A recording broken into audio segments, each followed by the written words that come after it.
Well, greetings and welcome to The Dividing Line. It's a Thursday, I think, June 1st.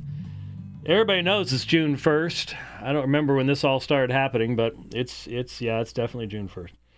And want to do a quick reminder right here at the start that we have. I'm not trying to slip my wrist there.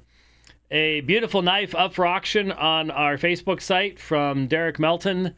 That's called Damascus steel. If you're not familiar with what Damascus steel is, it's the handle is not super heavy. It's not some super. It's actually fairly lightweight. But I think the blade is 4 inches. You do not want to test the sharpness. Derek's one of those guys that I have this carry, because remember, what's the guy on NCIS, Gibbs? Is it 9 or 7? 9. Okay, rule number 9, never leave home without a knife. Never go anywhere without a knife. And so there is a company here locally that makes these OTF knives, Ravencrest, and they're just super easy to carry. I mean, this is heavier than that one. It literally is. It's that heavy. And I let him look at it, and he popped it out, and he checked the blade, and this look of utter disgust came over his face, like, that's a butter knife. This is for opening envelopes. This is ridiculous. And so he better be careful, because he took that in and sharpened it himself. Yeah. So all of my knives like this are now nice and sharp. For now, anyways. So I reached out to him and I asked him. I'm surprised he heard from me. He's from he's out in the middle of nowhere. He's in Missouri fishing. Right. And he's responding to me and he's describing it. And what amazed me is that when he told me about the handle. Yeah. If you know what a burl is, a lot of people don't know what a burl is. It is the root ball of a tree. Oh. There is a portion of the root that's just solid, round wood, and it's amazingly beautiful, and it's also amazingly dense. And so he fashioned that out of the burl of what he thinks is a maple tree. Yeah, and there's blue something in it. I forget what it's called. Yeah, I can't think of the name either. Epoxy. Yeah. Something like that. Because I saw it. He showed me it was just a block. It was a square block. And how he gets that into a handle and does all that stuff, I don't know. But that's way. You got a problem over there? We're fine. Okay. Just the look on your face was, that's not the way it's supposed to be, or something. So I was concerned. And by the way, so Facebook, Alpha and Omega Ministries Facebook page, the current bid is $500, I believe. $550. Okay. So there's your shot to get an awesome blade from Derek Melton, and also help to get me across the United States. I just laid out the September trip. So I leave in 3 weeks, end of June 23rd, for 33 days. Long trip. Up through Colorado, all the way up to Ely, Minnesota, and back again. That'll be the farthest north I've certainly gone. I think that's, Moscow, similar, I would imagine, as far as north goes. But we'll be going through Nebraska and making a stop. I should have brought this up. I'll talk about it in another program, but we'll be making the stop at the little city that I've used as my example, where I was laying that out because the folks up in Minnesota told me, don't wait on getting reservations for the summer up here because it gets really busy and you might not be able to get in. So I put the May trip together a while back because you got to get reservations at the various parks and RV parks, and the route just took me. There was a KOA. I normally go to KOA. Don't always. I go to some Good Sam ones too, and there's not a KOA right on the route, but it's just they're all the same, and so I like sameness. when you get in, you're tired. You don't want to be dealing with new stuff. You just want to do it the way you've always done it. Anyway, I had scheduled to stop. I'm going to be doing some long days, really long days. My left arm, I'm trying to make sure it doesn't hear what I'm talking about because those long days are going to be really ugly and it's going to be hurting a lot. But anyway, I was going to stop at this KOA in a small city. I forget where it's at. Like I said, if I had pulled it up, I could tell you. And I already had that on the list. It's like, okay, that's a good spot. And I'm already working through it. And I go, I need to check our road trip at aomin.org map. And lo and behold, I pull up the map. And the same little city out in the middle of the Great Plains of America, there isn't a mountain anywhere to be found out there. And there's a church that has written in and said, if you're coming through, we'll be glad to have you stop. And, by the way, it doesn't have to be a big, and in fact, it normally isn't a big formal meeting or something like that. Sometimes I just get together with the elders of a church, maybe just some leaders of the church or something like that, have dinner at a local restaurant, some encouraging fellowship, something along those lines, all the way up to a whole meeting. And right as literally as I was planning the trip to G3, I remembered a text message I got from a pastor in Amarillo. And so I altered that so that, because I've stopped in Amarillo many, many times. And so we're going to be doing something in Amarillo on the way out. So if you want to be on that list, it doesn't mean you'll ever hear from me. But you can't if you haven't sent in something to roadtrip at aomin.org to say, hey, we'd be willing. And so I have access to that map, and then I can put that together with, you say, why don't you have other people schedule this stuff? Because I'm the one driving, basically. I'm the one that has to, I got to know what I'm going to be able to do and where I'm going. And if it's all messed up, the only person I got to blame is me. I got to one place on the last trip and I did not have a reservation. I don't know. It's a lot of reservations to be making, when you fly, you don't have many reservations to make. But when you do this, you got lots of reservations you're trying to keep track of. And thankfully, they got me in. It was a KOA. They got me in. I was good. But it's good that if something's all messed up, it's because I messed it up.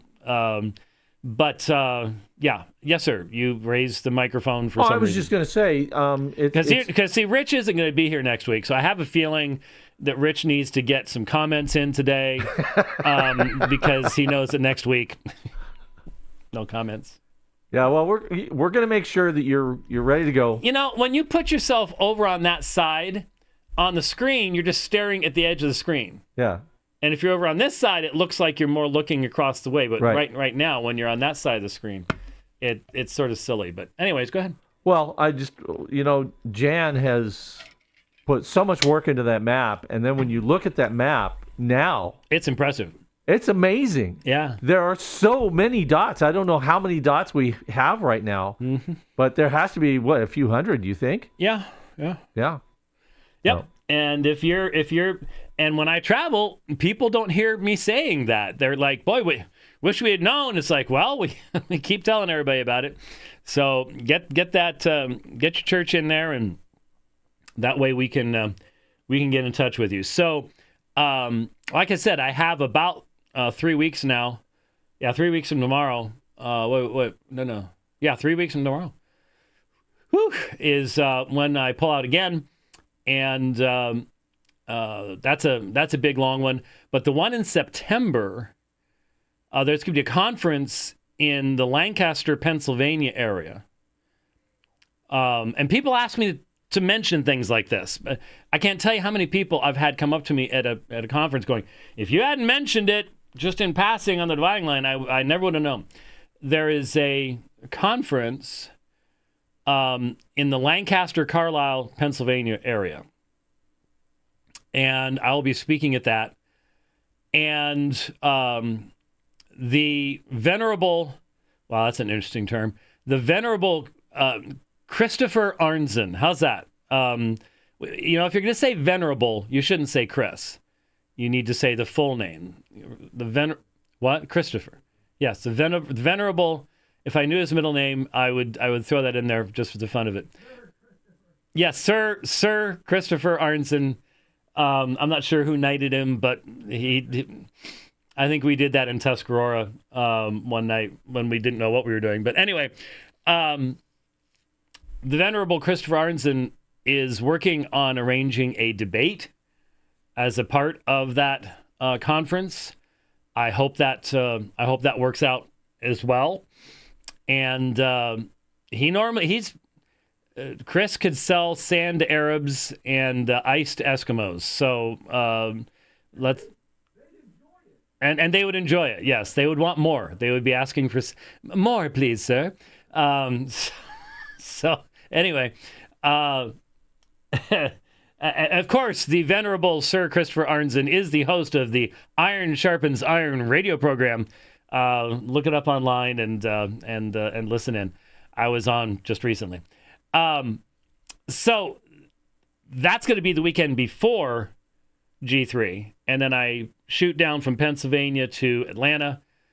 And then we have my self-immolation on the altar of the GBTS seminary on Thursday, where we do a discussion of church and state. And like I said, I'm the only postie around there, so I have a feeling I know what's coming, but I'm going to be ready. And then speaking of G3, meeting with the folks that are going to be there, big, large group going to be there. Back at the old location, it's so much easier to get to if you fly in. I'm not sure how I think I'm going to have to, I'm not sure how that's going to work out for me.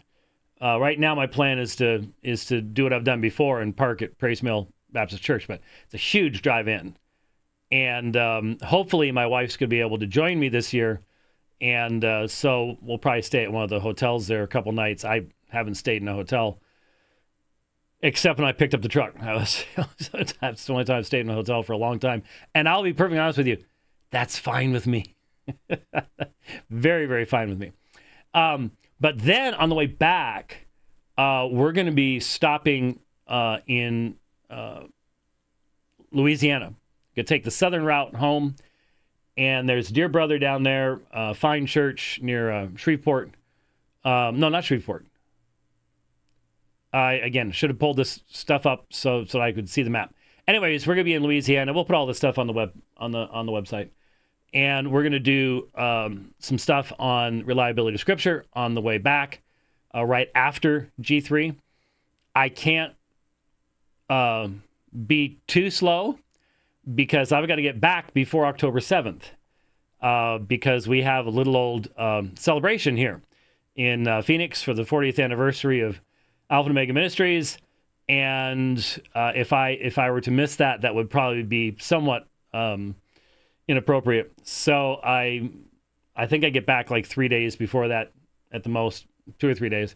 I'll have just parked the unit probably by the time we have the, maybe I can just bring it down here, park it down here and pull in, walk straight in. That would be sort of fitting to do it that way. So that's going to be a big trip in September. And then in December, heading again to St. Charles, Missouri. And not a whole lot of things to do coming to and from there because it's after Thanksgiving and it's before Christmas, and there's just people struggle to find places to fit things in there, to be honest with you. But we'll see. We'll see what happens with that. So all that made available by you all, providing us with the RV and the super cool. I've had a bunch of people saying, hey, we want you on the webcast. I'm like, you know what? The easiest way for me to do that is from our new studio, because it really is. In fact, here's the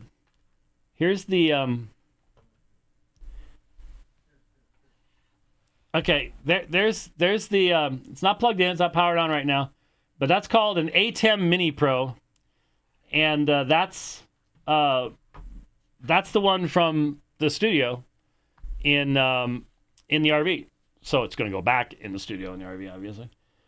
And you don't leave electronic equipment purposefully in an unair-conditioned RV stored in the summer in Phoenix in June. Okay? Though, right now, I mean, did we live through 2020? I'm telling you, the next ice age is coming. It really is. I'm wondering about it too, because record cold in Australia right now, because it's their winter down there. Record cold in Australia. And I think the high is supposed to be 91 today. And I think the average for today is 102. And we've certainly had 110 and above on the 1st of June. I had the front door open last night. That in June? No, that's what's going on here. Ice age, clearly. But you still need to live in a hut and eat bugs to save Mother Earth.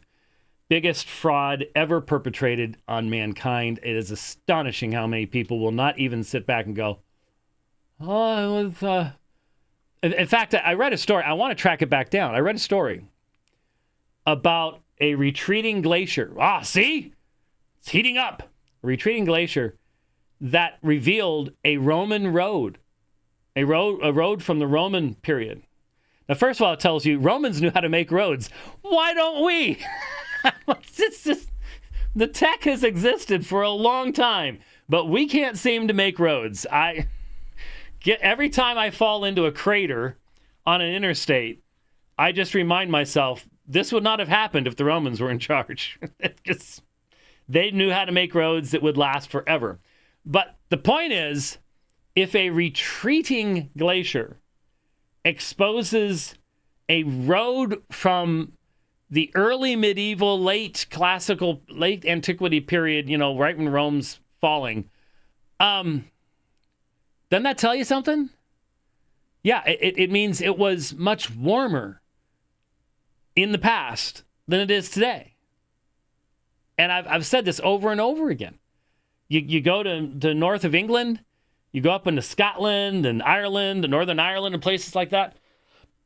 All sorts of ancient place names with references to vineyards. You can't grow vineyards up there. It's too cold. But you could back then. And there was nobody driving an SUV. Nobody driving an SUV.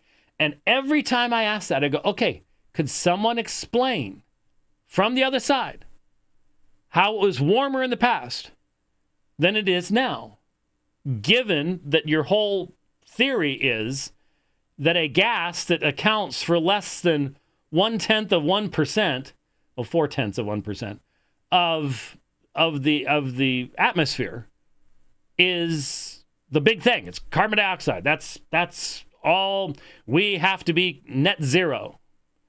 And net zero means the end of civilization. Net zero means absolute poverty for everybody except the elite. And you're being told that there's entire cults. There are people gluing themselves to paintings and stuff like that because they are absolutely brainwashed into thinking that they are saving the world, and they're doing nothing of the kind. It's complete balderdash is all it is. How did that happen? How is it when I ask people, well, you just don't understand climate. Okay, explain it to me. If we can demonstrate entire months that were much warmer only 30 years ago, and the vast majority of CO2 that has been expelled into the atmosphere by mankind has been since then, how does that work? You racist. I mean, that's all they got. They have no way of explaining. Because if it is just simply a matter, the more CO2 you get, the hotter it gets. That's just not true. We know that's not true. But unfortunately, the vast majority of people just aren't educated, and therefore they think it's true, and therefore they're willing to give up their livelihoods, their children, their grandchildren, their property, eating food, having hamburgers. It's astonishing what's happening in Europe. The farmers are having to revolt because the government's coming in. Well, for net zero, we got to kill all your cows because they toot too much. And it's just what we are doing to our children on the basis of a lie is unbelievable. But there's a lot of lies going on. It's June 1st. How else would we know? Anyway, this is really interesting. Let me read. This is the way to do this. Let me just read you a couple paragraphs, and I want you to listen. Here's a paragraph. Second, many apply an interpretive double standard to homosexuality. Simply, the Bible has a lot to say about sex and gender, and all Christians, conveniently skip by the scary stuff. We don't require rape victims to marry their rapists. We don't tell women to lay off the jewelry. And we choose not to remember that the Bible provides specific instructions for the sexual use and marriage of slave girls. We even ignore the New Testament's teachings, and they are diverse, on divorce, allegedly contradictions. Yet somehow we think the Bible directly condemns LGBT persons. It's pretty clear. We straight people apply the Bible to the sex lives LGBT folk in ways we'd never apply it to our own. Third, the appeal to Scripture to condemn sexual minorities requires that we ignore the vast cultural gap between the ancient world and our own. Again, hypocrisy comes into the picture. When we read the biblical prophets, we ask ourselves about their historical context. Who were the Assyrians? Was the prophet addressing Israel or Judah? And what can we know about the politics of that time? When we read Paul's letters, Christians automatically wonder about the circumstances Paul is addressing. What can we know about the local culture, the ongoing conversations that motivate Paul to write, and popular religious and philosophical movements in the ancient world? These are routines for questions for Christians, but when it comes to sex, we ignore the astonishing gap between the ancient world and our own.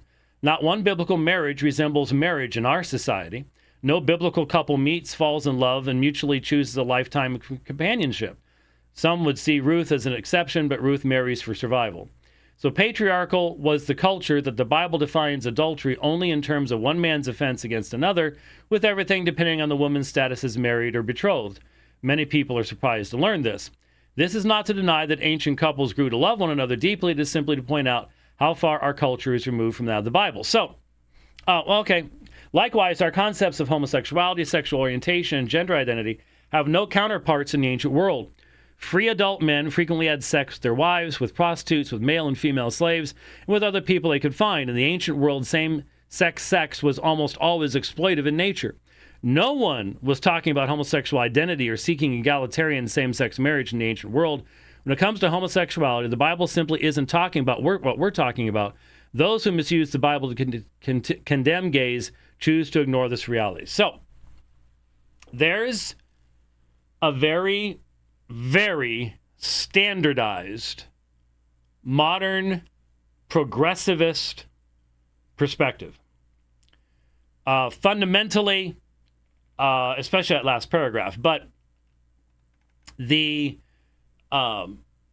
discussion of the holiness code, rape victims marrying their rapists, slave girls, all the stuff in the holiness code things, looking at context, things have changed, marriage has changed, And then there was no idea of homosexuality as an identity, as if that somehow is meant to mean something. In other words, well, as long as someone thinks that they are, by definition, a homosexual, then that makes what they do correct or proper, because that's the only way they can have happiness, you see. And nobody understood that before in the past. We are the smart ones, they were the stupid ones, and we've figured all these things out. So this is what you're going to hear. And when I listen to well-meaning Christians, and there are a lot of you out there, well-meaning Christians interacting on social media, especially in this month, in reference to, well, the really disappointing situation at Twitter, where they want to show Matt Walsh's What is a Woman on Twitter. And here we thought, yeah. And Twitter says, no. Because twice in the video, someone is misgendered. The most childish. I cannot have any respect for anyone who even uses that term. It is so transparently foolish. It is so transparently childish. What you're saying is you have to buy into the delusion that anyone has. And so we all get to run around the world and say, you will refer to me as Zer, and the next person, you will use we wo, and the next person says blue blah, and the next person says dee da. And you're supposed to remember all these things, and you're supposed to alter your language to honor this person's chosen pronouns. It's the most narcissistic, childish, are you really past 2 years of age yet stuff I've ever seen in my life. I will not do it. And no society that's going to survive will. It's absurd. And so, quote unquote, misgendering is simply using the English language as we've always used the English language, based upon the reality of the existence of truth, that there's such a thing as a male, there's such a thing as a female, and we don't get to blur those boundaries and change them and tell people how we're supposed to be addressed. So what we're being told, what Twitter is saying, literally, is you must engage in the delusion or we will silence you. This small minority demands that this happen, and we will force you to enter into their delusional state. There's where we are. And we thought Elon Musk had made changes to Twitter. Well, he did. But the reality is the only way to make consistent changes that will protect liberty is from a foundation that Elon doesn't have. He doesn't have a Christian worldview. It's not there. And so, will something be done about that? I don't know. We can hope. Because we are literally looking at a situation where there is no platform. There's no platform. I mean, my even talking about this could mean that how we are streaming right now could be done in 5 minutes. It's happened to us before. I was talking about this very topic, and all of a sudden we were gone. Boop. Disconnected. Account suspended for a month or whatever it was, and that's how it goes. And we're talking about delusion here. We're talking literally about we all have to pretend to have the same delusions as these individuals. It's stunning. Uh-oh. Was I being prophetic? No, we're all fine here. The feed here is saying that Elon has denounced it, called it a mistake, and I'm getting the impression that it's being corrected. I hope so. That would be nice. That would be a new development. Yeah. But he put a person in charge as CEO who's immersed in this. He's never going to become free of having to be hands-on pushing buttons until he recognizes the worldview issue here. I hope so, because I enjoyed Matt Walsh's thing. I enjoyed the video. It was, I love, if you can get the other side on camera, it is impossible to defend the foolishness of the worldview that is being promoted by the Biden regime, by everybody. Oh my goodness. Did you see the National Weather Service? The National Weather Service is putting rainbow stuff up today. The Arizona Department of Public Safety. Oh, I am so glad that DPS is posting rainbow stuff today rather than getting the bad guys. Way to go, Arizona Department of Public Safety. I mean, it's everywhere.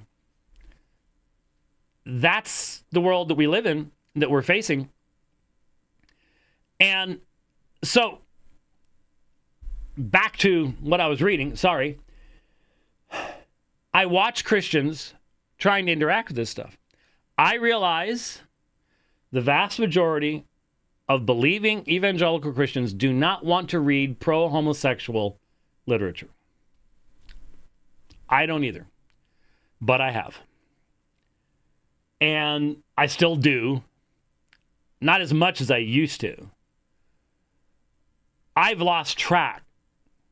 I truly, when Jeff Neal and I wrote, did I tell you that Jeff and I got together while on the last trip? I'm not sure if I sent a picture or anything like that, but it was great to see him. He's really doing well. And it was just so neat to have just a short time with he and his wife. He had preached in right near Georgetown the same morning I did, and so we got together afterwards. It was really neat.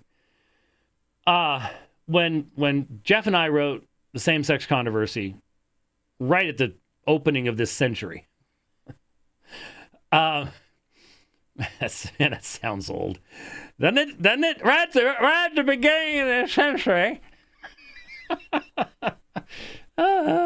Anyway, we had to read a lot of stuff that I didn't enjoy reading.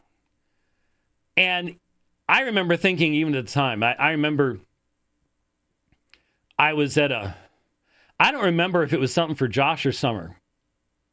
I was in a gym, and it was either one of Summer's volleyball games or one of Josh's basketball games or something along those lines. I don't remember which.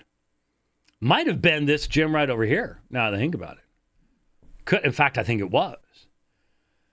I remember sitting up there in the stands, and I'm reading, I think it was Stephen Helminiak, Roman Catholic priest, supporter of homosexuality. And you know, I'm having to hide these books. But I remember sitting there thinking, man, there's just a flood of these things coming out. It was a trickle back then in comparison to what it is now. I mean, the glut of books promoting that kind of thinking. I understand most people don't want to read that stuff. Okay. I've said many times, I read the heresy, so you don't have to. But you still have to understand the arguments. And so much of what I see on social media is not up to recognizing what the actual arguments are. It could be phrased more pointedly and accurately if we just understood it's just not a matter of quoting a Bible verse. They've read the same Bible verses and they have arguments. I just gave you arguments right here. Well, that's not relevant to us because of this. And you have to have thought through. The problem is when you think that through, is when you have to really start considering how we understand the moral content of God's law. I don't remember what year it was that I started preaching the Holiness Code series. I've linked to it. I'll try to remember to link to it again because it's only becoming more relevant, not less relevant with the passage of time. But it was at that time that because of what Jeff and I did and the continuing challenges of what is the moral foundation that a Christian has to resist the sexualization of children, the destruction of gender, destruction of marriage, destruction of male-female relationship. What's the foundation? Or does Christianity have nothing to say? That's when I started tackling the Holiness Code passages and preaching through them. And anybody who listens to that series today would know that if you were to identify the position that I was taking and the method of interpretation that I was using in looking at each text and seeking to find its abiding moral significance for today, in context, in the original language, which we spent time talking about the religion of the Canaanites and the Assyrians and Babylonians and Egyptians, and we did all that stuff as part of the background. It was an in-depth series. I think it was 35 or 38 sermons, as I recall. We did all that stuff. Anybody listening to that today would go, that's general equity theonomy. I never used the term, but that's general equity theonomy. Specifically, looking for the continuing, abiding moral principles in God's law without getting bogged down in all of the arguments over penology, which we need to talk about a little bit here later on. They would have recognized that, and I was forced into that position. And the problem is, when my fellow believers start dealing with this stuff, you have to think this through. You have to get past the evangelical way of dealing with the law of Moses is extremely shallow. It's extremely shallow. And even the Reformed way, yeah, we look at, we understand there are different roles of the law and different functions of the law. All that's fine and wonderful. But the Reformers were not dealing with the world we're dealing with. Okay? They were not up against state entities that were literally saying, we will take your children from you and mutilate them for the rest of their lives because that's a good thing to do. And that's where we are today. That's what the state of Washington has done. And there's no other way to put it. We will take your children, we will mutilate them because we say this is right. Well, you've got to have a basis for saying that is wrong, and this is why we will resist that is wrong. And you don't get that by dismissing the continuity of God's law, or by ignoring the fact that in the New Covenant, it's that same law that's written on the heart. It's not some woo-woo law that you can't define anywhere. It's that same law that's written upon the heart, which would mean the continuing, abiding principles of truth and what justice is and what goodness is and what evil is that is found, given to us in Scripture. So this is what we're up against. Now, compare what I read, and you're all going, we don't remember what you read because you've said so much since then, with the article. Now, what I read from is from a openly avowed progressivist. And the only reason I'm not giving sources is because possibility exists that a debate might take place. So I don't want to sink that. It just was... Compare what was said there with Dr. Moore's article in Christianity Today, who is the editor-in-chief now of Christianity Today. And you will discover a very troubling parallel. Now, Dr. Moore wants to talk about, I believe in inerrancy, I believe every word of God is inspired, but when it comes to what he did is he wrote an article. If you haven't seen it, it's all over Twitter. But I've seen very, very little actual interaction with the article itself. He wrote an article condemning the Ugandan law. Now, I have seen next to nothing as to the particulars of the Ugandan law, which means you can't trust any of the mainstream media to get any of this right. They have absolutely no...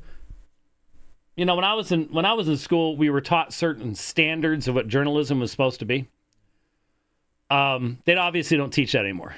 And in fact, they obviously don't believe that anymore. The idea of fairness, accuracy, lack of bias, that's all gone. We all know that. So, the term, by the way, that Rich and I had talked about on the last program, aggravated homosexuality. Wet the whistle here real quick. Aggravated homosexuality never got defined by Dr. Moore. And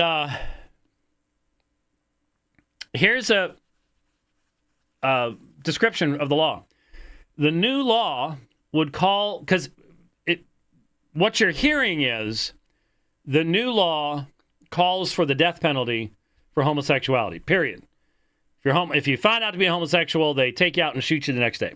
That's not the case. The new law would call for the death penalty in cases of aggravated homosexuality and for a life sentence for engaging in gay sex. The state defines aggravated homosexuality as homosexual acts carried out by those infected with HIV or homosexual acts that involve children, disabled people, or those drugged against their will. Had you heard that? I hadn't heard that. That's what the death penalty is for if you have AIDS, you know you have AIDS, and you still engage in homosexual acts, which is the best way of distributing AIDS, death penalty. It's a capital crime. So you are willing to put someone else to death by doing that to them. And so that's capital crime. We've had all sorts of laws like that. Back when we still cared about capital crimes. We don't anymore. You can do anything anymore. Well, except walk between the velvet barriers in the Capitol on January 6th, and then that's capital crime. They'll take you out for that one. Or homosexual acts that involve children. Oh. Or disabled people. Oh. Or those drugged against their will. Oh, those can't be capital crimes. Right? Well, yeah. That's what they're saying. That is aggravated homosexuality. Well, those are horrific crimes. You drug someone and then rape them. You rape a child. I think rape of children should be a capital crime anywhere. That's a just society. That's what a just society does. We don't have a just society here. We don't honor life here. And that's what's so amazing about how far off Pope Francis is. Because he says there's no place for capital punishment. If you don't believe in capital punishment, don't call yourself pro-life. Because you don't honor life. The Bible honored life by saying that if you take a person's life, then your life will be taken. That honors life. That's how you protect life. But now, raping a child should be the death penalty anywhere. Raping a woman should be death penalty anywhere. And I don't mean death penalty 35 years later down the road. Disabled people? That's not a capital crime? Well, see, here's the real problem. First of all, Uganda still has capital offense. We don't. Let's just be honest. In the vast majority of the United States, there is no capital offense any longer. And having the proper foundation for capital punishment is vitally important. Because places like North Korea, CCP, Muslim countries will engage in capital punishment for stuff that is not a capital crime from God's law. The state becomes God under communism, and then, therefore, the state engages in capital punishment for any questioning of the state's authority. That's why there has to be the control that comes from an objective standard, which we happen to have in God's law. But this aggravated homosexuality, all of these things are clearly appropriate capital offenses. And so the real horror from the West is, remember, I am sitting in the country that is exporting this activity with my tax dollars. And I know that. I've said over and over again, how do you ask God to bless when this nation is intent upon exporting evil to the rest of the world with the riches that God has abundantly given to us, which he can very well take away very quickly, and I think is going to, for that very reason. When in the not too distant future, you are struggling, we are all struggling to get enough calories in a day. We're living in a cardboard box. Infrastructure's gone. Hear me. There was a reason why it happened. There is a reason why this judgment has come. And it is because, as a nation, we are promoting immorality and evil all around the world. And God will judge it. We're using the very riches and blessings that God gave to us to rebel against his law. That will bring judgment.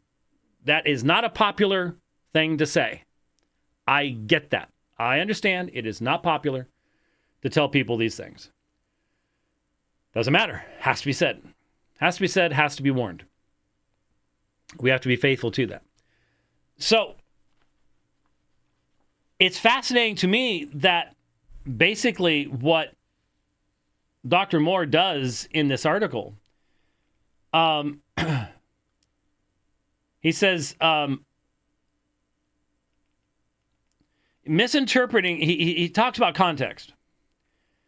And very, very, very plainly, he does not have an overly robust doctrine of God's law and an application today. He talks about the internal church discipline. That's true. But what he doesn't address is what happens if the state, and this is what they always dodge, because evangelicals have been dodging this for a long time. What happens if the state wants to do what is right before God? We're not talking about How does the church handle this? No, the church cannot execute anybody. No, nobody's arguing about that.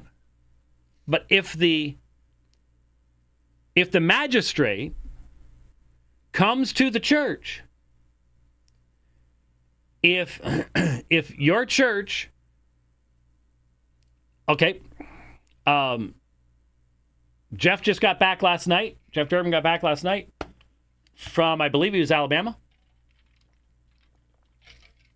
And he was, they're working on legislation, abolish human abortion, equal protection, and he's doing what he does. God's given him the calling and the ability to calmly and yet passionately sit in front of legislators from both sides and clearly present the case, demonstrate when the leftists start trying to trip him up that they have no idea what they're talking about, tie them up in pretzels and make them look like what they should look like, the ethical pygmies that they are.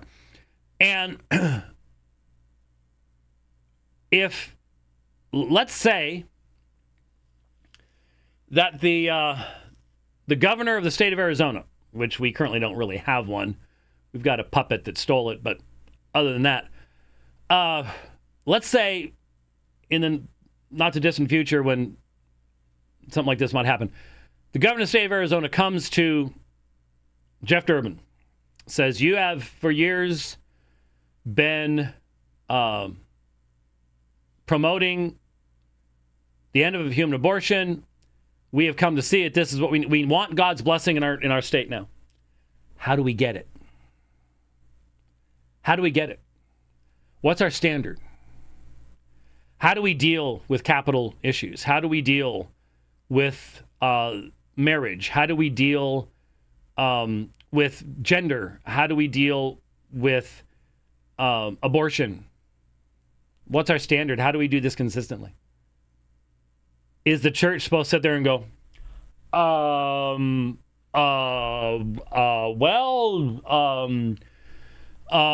no, you're supposed to have an answer. When Paul spoke to Felix and Festus and everybody else that he ended up having to talk to, and people we don't even know who he had to end up talking to, he went to the scriptures. He always presented the lordship of Christ, but we seem to think that that's, you just go, well, what would Jesus do? Well, what would Jesus do? What would Jesus do?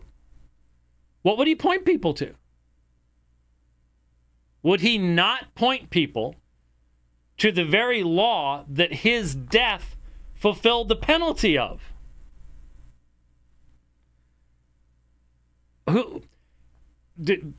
We don't even have a truly Trinitarian understanding of this. You don't. A couple years ago at G3, when I preached from the Greek Septuagint on Isaiah 6, what was one of my primary points? The one who was seen there by Isaiah was Jesus. He was the Holy One, and he's the Holy One declaring judgment upon Israel. It was his law. We sort of separate him out. Well, it's just the Father. Well, it's not that it's not the Father's or not the Spirit's, but we believe in the doctrine of the Trinity. And yet we sort of, well, he's over here someplace and we're not going to even go. No. What answer are we going to give? And are we really going to say a nation cannot choose to seek to honor God in the protection of the marriage bed, male and female roles, and children, both in the womb and out of the womb? A state does not have the right to do that. Yes, it does. And that's the state that will be blessed. And if this nation wants God's blessing, and when God's judgment starts falling, people are going to be asking, why? What do we do? How do we repent? Well, where are we going to point them? Where's Dr. Moore going to point them? I don't know.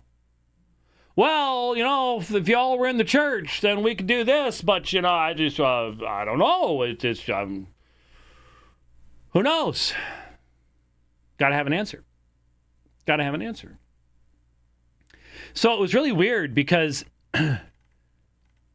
he talked a lot about, yeah, here we go. Not everything that's a sin is a crime. Well, that's given. To equate all sin with crime without the authority to do so is itself a sin against God, to take the name of the Lord our God in vain. If the historic Christian vision of marriage and family is true and good and beautiful, as I believe it is, then we demonstrate that truth, goodness, and beauty to our unbelieving neighbors through our witness, not by threatening to kill them. See, he makes no distinction. He doesn't seem to even understand sphere sovereignty. What does the state do to honor these things? Can the state protect the family as true and good and beautiful? Or does the state have to allow the profaning of marriage? Is that what he's saying?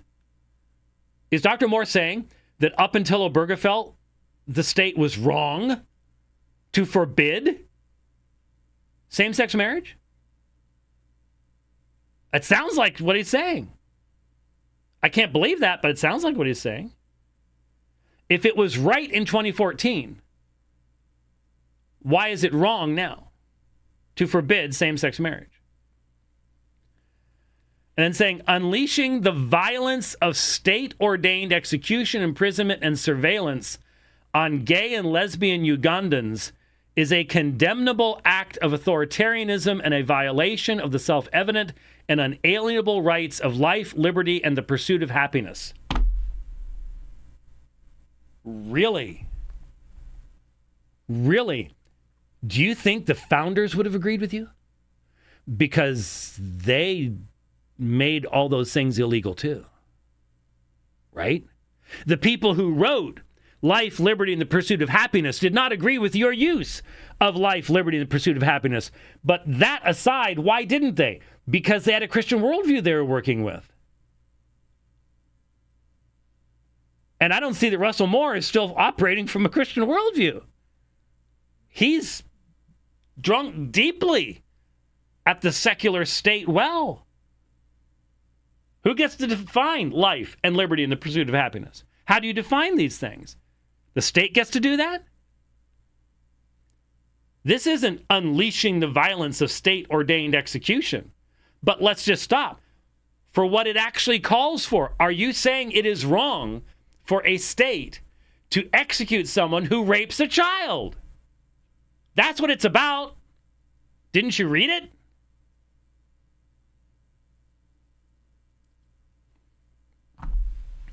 I don't even know what to say. To do such a thing is a matter of power, not of conviction. It demonstrates not a commitment to the Bible's authority, but a rejection of it. I hope people will read the whole thing, and I hope you read through it and then realize, man, there is so much happening right now that requires us to have a solid foundation upon which to reason consistently. I don't know how much longer we're going to have the freedom to say these things out loud. I keep telling people, archive the programs, download them, keep them, put them on a hard drive inside a EMP-proof plastic bag. I don't know how long we're going to have it. But someday, you may be the one, that people are asking the questions to, because everything's falling apart. You may be one of the survivors. Maybe a lot of the rest of us might not survive the coming onslaught. You may be one of the survivors. Will you be able to give a foundational, meaningful defense of what you believe and say, this is why it all came down. This is why it collapsed. This is why judgment came. And this is how we avoid it in the future. This is how we honor God in the future. This is how we set things up to regularly seek to honor God. This is how we set it up so it doesn't just become something that we allegedly pass on genetically, but we call every generation to a re-recognition of the vitality and the centralness of God's truth in the world he created.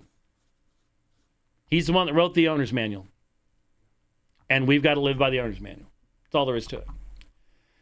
So, there you go. Now, as I said, next week, here's my suggestion for you.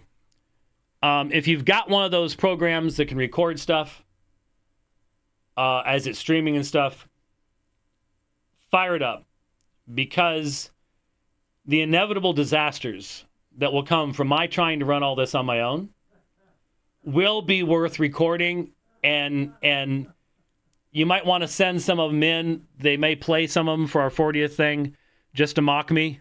This is what happened when James tried to do it all himself. And, you know, I'll be sitting here and you'll hear me talking and there'll be a test pattern on the screen, or just all sorts of really bad stuff. I'm predicting it now, is going to be happening next week, because for some reason I consider my trips to contain an element of vacation in them. Most people would not. Most people would not consider that a vacation, but I enjoy it. But Rich, for some reason, is getting a vacation. Okay? I think it's because, you know, he's married, and, you know, my wife, she's going on vacation next week, and whether I'm not going to even be around, she didn't care. It's just like, see you later. That's what working for the airlines does for you. She's got friends she goes sees. It's all good.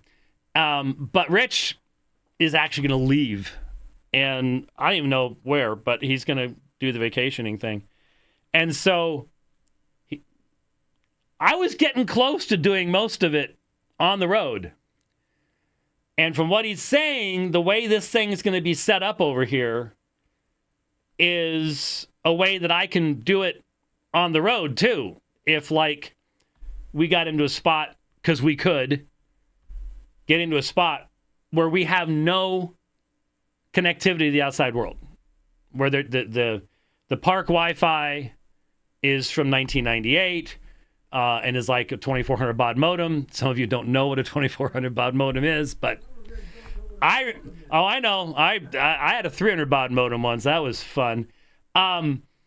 Or where there's trees everywhere, so I can't get to Starlink, and there's no cell service.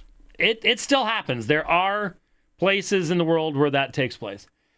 And allegedly, we're going to have it set up to where I could still do the program. I'm not sure what good it would be until I could then find a place that would have connectivity to upload it, but we could still record something on, I guess, that. Yes? This thing here?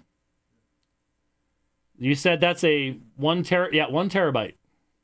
Man, look at that. Now, my Mac at home has an 8 terabyte SSD drive. And when I think about that size, I just... Because my first computer didn't have a hard drive. So it's just like, that's a lot of space. But anyway, will I be recording to that, or will I be live streaming? So you're going to be recording to that and then uploading. Okay. Yeah. All right. So I won't be that's the safe live, technically, I guess. But I'll pretend that I am. We'll see how it goes. We'll do our best. And, you know, if everything just blows up and smoke starts coming out of this and things like that, then we'll just... we've actually taken time off in the past. I guess when I used to travel overseas, you know, well, actually, you'd bring people in and do stuff like that. Yeah. Well, but anyway, we'll do the best we can next week, and see how it all goes. I'm sitting here watching. I guess there's been some type of a homeschool thing. There's a homeschool thing right near our office here, And I guess a big testing day or something like that. And it's just so great to see so many families that have recognized that sending your children off for 15 to 21,000 hours to be trained by Caesar will result in you having a bunch of little Romans. And now they've seen that Caesar hates your children and you too. And so it's wonderful to see it. But I always sit back and go, they can't do that in Germany. And you just know they're going to come after us here too. That you just know it's going to happen. Anyways, thanks for watching the program today. Like I said, next week could be interesting. We'll see you then. God bless.